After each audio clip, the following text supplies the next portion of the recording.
أعوذ بالله من الشيطان الرجيم بسم الله الرحمن الرحيم والله أنبتكم من الأرض نباتا ثم يعيدكم فيها ويخرجكم إخراجا.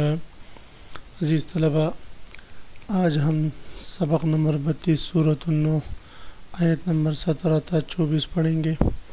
سب سے پہلے ہم ان آیات کریمہ کی لغوی، صرفی اور ترکیبی حیثیت جانتے ہیں، پھر لغوی ترجمہ، اس کے بعد محاورہ ترجمہ اور مختصر تفسیر ہم پڑھیں گے۔ ترکیب پر غور فرمائیں۔ واللہ انبتکم، لفظ اللہ مبتدا، انبتکم من الارض نباتا، یہ جملے اس کے لیے خبر واقع ہے۔ انبت فعل ہوا ضمیر اس کے اندر فاعل، کم مفعول به، من الارض متعلق بانبتا، نباتا یہ مفعول مطلق ہے انبت کے لیے۔ ثم یعیدکم، ثم حرف عطف، یعید معطوف، انبت معطوف علیہ، یعید فعل ضمیر اس کے اندر فاعل، کم مفعول به، فیہا متعلق بیعیدک، ویخرجکم اخراجا، اخراجا مفعول مطلق ہے یخرج کے لیے۔ واللہ جعل لکم الارض، الارض مفعول اول ہے، بساطا مفعول ثانی ہے۔ لتسلکوا منہا سبلا، فجاجا متعلق بجعل کے ہیں، منہا متعلق بتسلکوا کے ہیں، سبلا مفعول به موصوف، فجاجا اس کے لیے صفت ہے۔ قال نوح الرب، قال فعل، نوح فاعل، رب انه معصوم جملہ مقول قول، رب منادى مضاف، اصل میں یا ربی تھا، انه معصونی واتبعوا جملہ مقصود بالنداء، من لم يزده ماله وولده الا خسارہ، یزد فعل ہو ضمیر مفعول به، مال مرکب اضافی اس کے لیے فاعل ہے، وولده کا عطف ماله پر ہے، الا حرف عطف خسارا مفعول به ہے۔ ومکروا فعل فاعل، مکرن یہ مفعول مطلق ہے، کبارن صفت ہے، مکرن موصوف، کبارن اس کے لیے صفت ہے۔ وقالوا فعل فاعل، لا تذرن آلہتکم جملہ مقول قول ہے، آلہتا مفعول به ہے، مضاف کم ضمیر مضاف الیہ، ولا تذرن ودن، ومکروا مکرن کبارا، کبارن یہ مکرن کے لیے صفت ہے۔ وقالوا لا تذرن آلہتکم مرکب اضافی مفعول به، ولا تذرن ودن مفعول به، لا تذرن کے لیے، ولا سواعا ای لا تذرن سواعا، ولا تذرن یغوث، ولا تذرن یعوق، یہ سب مفعول واقع ہیں اور عاطف ہے لا تذرن ودن پر۔ نصرن بھی مفعول به ہے لا تذرن کے لیے۔ وقد اضلوا فعل فاعل کثیر مفعول به، ولا تزد الظالمین، لا تزد فعل فاعل، الظالمین مفعول به، الا حرف عطف ضلالا مفعول به ثانی ہے۔ واللہ انبتکم، لغوی ترجمہ ساتھ لغوی صرف تحقیق، اور اللہ تعالیٰ نے انبتکم اگایا تم کو۔ انبت ینبت، بات کا معنی آتا ہے اگانا، یہاں پر خلق کے معنی میں، یعنی اللہ تعالیٰ نے تمہیں پیدا کیا، من الارض زمین سے، نباتاً اگانا، پیدا کرنا۔ ثم یعیدکم، پھر اللہ تعالیٰ تمہیں داخل کرے گا، فیہا دوبارہ اس زمین میں، ویخرجکم اور نکالے گا تم کو، اخراجا نکالنا۔ واللہ جعل لکم، اور اللہ نے بنائے تمہارے لیے، الارض زمین کو، بساطا بچونا، ولتسلکوا منہا تاکہ تم چلو اس زمین میں سے، سبلا فجاجا کشادہ راستوں میں، فجاج کہتے ہیں کشادہ راستوں کو، سبل سبیل کی جمع راستوں کو کہتے ہیں۔ قال فرمایا نوح علیہ السلام نے، رب میرے پروردگار، انہم معصونی، بے شک انہوں نے میرے نافرمانی کی، واتبعوا نے پیروی کی، من لم یزدہ ایسی شخص کی، من لم یزدہ جس نے، من لم یزدہ کے اضافہ نہیں کیا ان کا، مالہ اس کے مال نے، ولدہ اس کی اولاد نے، الا خسارن سوائے نقصان کے۔ ومکروا مکرن کبارا، اور انہوں نے چال چلائی بڑی چال، کبار اکبر کی سے اس میں مبالغہ ہے، بڑی چال۔ وقال لا تذرن، اور انہوں نے کہا تم نہ چھوڑو، آلہتکم اپنے معبودوں کو، ولا تذرن اور تم نہ چھوڑو، ودن ود کو، ولا سواعن نہ سواع کو، ولا یغوث نہ یغوث کو، یعوق نہ یعوق کو، ونصر اور نہ نصر کو، یہ ان کے بتوں کے مشہور نام تھے، 5 مشہور بت تھے۔ وقد اضلوا کثیرا، اور تحقیق انہوں نے بھٹکا دیا بہت ساروں کو، ولا تزد الظالمین، اے پروردگار تم ظالموں کے کا اضافہ نہ کر الا ضلالا مگر گمراہی میں. واللہ انبتکم من الارض نباتا. اوپر آیت کریمہ میں اللہ رب العزت نے ارشاد فرمایا تھا ما لکم لا ترجون للہ وقارا. تمہیں کیا ہوا کہ تم اللہ تعالیٰ کی عظمت سے نہیں ڈرتے، اللہ تعالیٰ کی عظمت کی امید نہیں رکھتے. اب پھر بعد کی آیاتوں میں اللہ تعالیٰ کی عظمت بیان ہو رہی تھی، تو واللہ انبتکم من الارض نباتا میں بھی اللہ تعالیٰ کی عظمت ہی کا بیان ہے. فرماتے اللہ رب العزت واللہ انبتکم من الارض نباتا، اللہ تعالیٰ نے تمہیں پیدا کیا ہے زمین سے.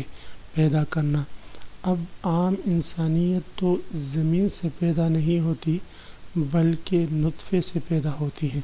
تو یہاں پر تمام انسانیت کی طرف جو ہے کہ پیدائش کی نسبت جو ہے وہ زمین کی طرف کی.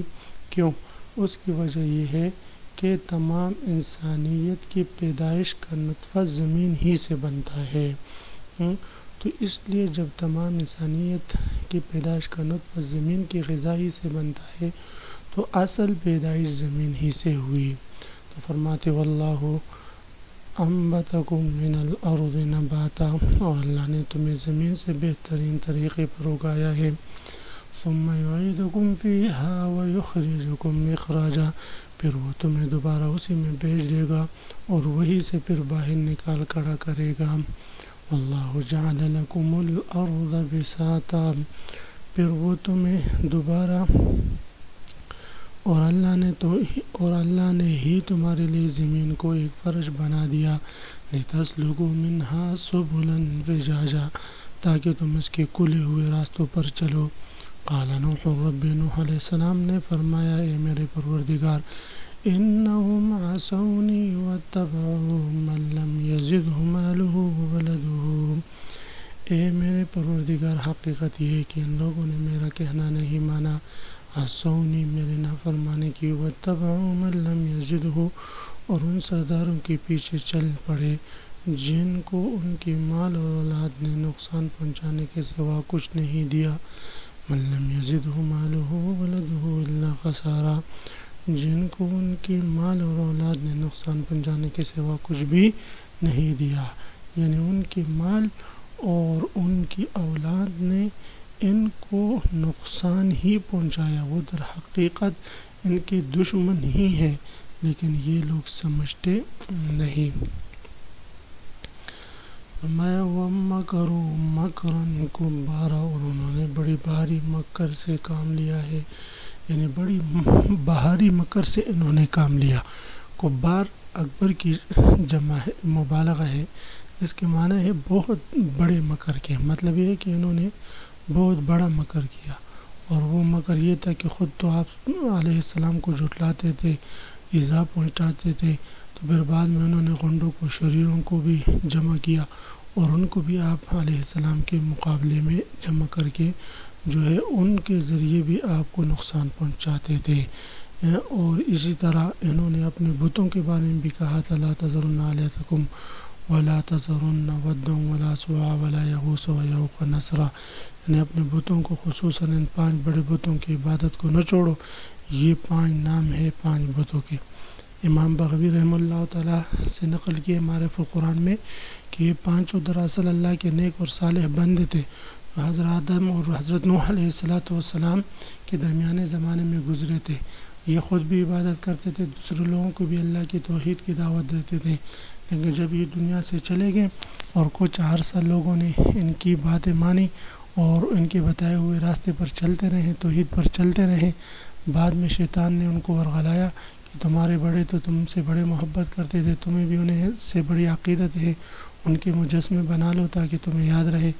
چنانچہ اس طریقے سے انہیں مجسمے بنائے اور پھر آہستہ آہستہ شرک میں مبتلا ہو گئے، انہیں مجسموں کو اپنا معبود بنا لیا اور اسی کی جو ہے پوجا کرنے شروع کر دی.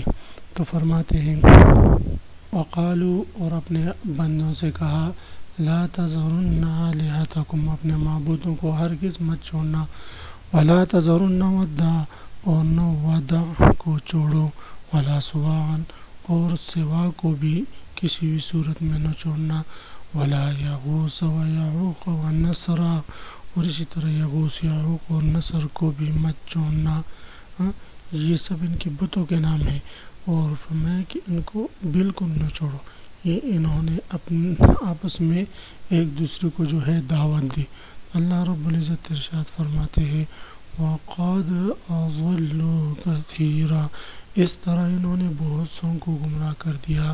وَلَا تَزِدِ الظَّالِمِينَ إِلَّا ضَلَالًا، لہذا یا رب اب آپ بھی ان کو گمراہی کے سوا اور کسی چیز میں ترقی نہ دیجیے۔ ہاں، تو نوح علیہ السلام نے وَلَا تَزِدِ الظَّالِمِينَ إِلَّا ضَلَالًا گمراہی کی بد دعا کیسے کی کہ ان کی گمراہی کے سوا کسی چیز میں اضافہ نہ کیجیے۔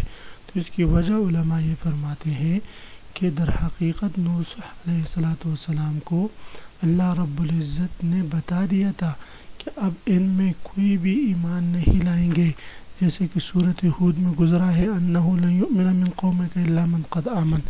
حضرت نوح علیہ السلام نے پھر بد دعا کی کہ اے اللہ اب ان کی گمراہی ہی میں اضافہ کیجیے تاکہ یہ گمراہی ان کی ہلاکت کا سبب بن جائے اور یہ جلد اس زمین سے نیست و نابود ہو جائے۔ تو عزیز طلبہ، اسی کے ساتھ آج کے سبق کا اختتام ہوا۔ آپ حضرات اس کو خوب غور سے سنیں سمجھے۔ اللہ ہم سب کا حامی و ناصر و آمین۔ وآخر دعوانا الحمد للہ رب العالمین۔